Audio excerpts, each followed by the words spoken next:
From the Detroit Free Press, I'm Robin Chan with today's voice briefing. It's Friday, September 15th, 2023. From automotive reporter Jamie LaRoe, the United Auto Workers have launched a historic strike by targeting all three Detroit automakers at once after contract negotiations failed to land a new deal. UAW members at three assembly plants in Michigan, Ohio, and Missouri went on strike after their labor contracts expired at 11:59 p.m. Thursday. The strike, which the union is calling the, quote, stand-up strike, end quote, is targeting specific plants of Ford Motor Company, General Motors, and Stellantis, which makes Chrysler, Dodge, Jeep, and Fiat brands. Union leaders have said they will select new target plants to take out on strike in various waves if negotiations continue to fail to land new agreements with the auto companies. The strategy is designed to keep the automakers off guard and leverage the union's position to secure a better contract than the offers the Detroit automakers have made so far. The first three facilities targeted are Stellantis Toledo Assembly Complex in Ohio, General Motors Wentzville Assembly in Missouri, and Ford Michigan Assembly Plant, but final assembly and paint only. GM and Stellantis, in reaction to the strike, have expressed disappointment with UAW leadership. In the lead-up to the strike, Ford and GM both released statements characterizing their proposals as historic and generous. For more on this story, you can search for Jamie LaRoe's article, UAW Strike. Workers at three plants in three states launch historic action against Detroit 3 on Freep.com, and you can find the latest UAW strike news by visiting Freep.com/autos. For the Detroit Free Press, I'm Marina Johnson. The Michigan State Police recently identified a suspect in the murder of 16-year-old Kimberly Louiselle from South Lyon. The case, over 40 years old, took place in 1982 and was reopened for further review in 2022.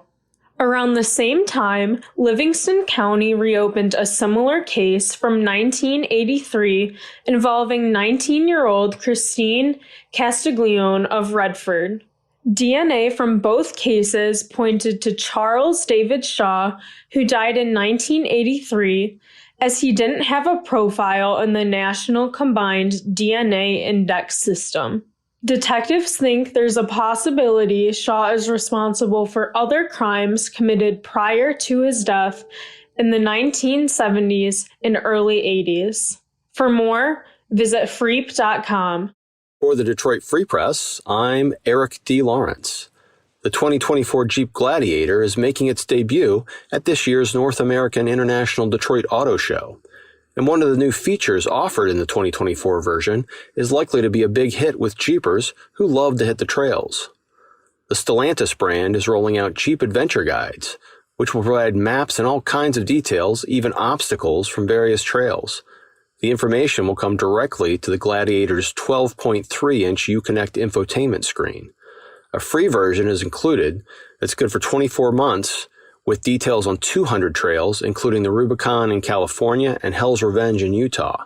There's also a subscription version for $39.99 per year that will provide information on more than 3,000 trails. This refreshed Gladiator includes a new 7-slot grille in black, windshield integrated antenna, and 7 new wheel designs.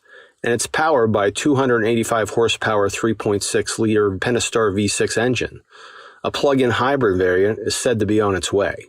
Pricing and mileage have not yet been released. I'm Andrew Burkle with the Free Press Sports Department. As we all know, we are now fully engulfed in football season, and baseball is not exactly top of mind, especially if your team is out of playoff contention, like the Detroit Tigers very much are. But that doesn't mean important things aren't happening for the team sporting the Old English D. Let's start with this. For the second straight game, Tigers rookie Reese Olson has threatened a no-hitter. Last time out against the White Sox, he reached the 7th inning before any batter got a hit. On Thursday, no Cincinnati Reds batter got a hit until the 6th inning. It's the third time this year he's carried a no-hitter through the first 5 innings. Olson has been one of the bright spots of this year. When he's on, he is very on, making batters look silly with his high-spin slider. Olson was fast-tracked to the big leagues, and the reps he's gotten this year should go a long way to helping him in 2024. Then there's good old Kerry Carpenter. The lefty slugger drove in a run during the first inning Thursday to give the Tigers an early lead. He's hitting .311 since the All-Star break, and as he continues on this tear, it's becoming less hot streak and more. I think this might be who he is. Plus, there's Spencer Torkelson, who also had an RBI on Thursday and is hitting .295 with 11 home runs in his last 30 games and 5 in his last 15. Now, if you want to tell me, hey, the Tigers are nearly 10 games back of the Minnesota Twins in the AL Central, the worst division in baseball, you'd be right. If you've moved on to football, that's your prerogative. But if you peel back the onion a bit and keep watching the games, there's a fair amount to be excited about with this young Tigers team. Find more from the Detroit Free Press by visiting freep.com. That's FREEP.com.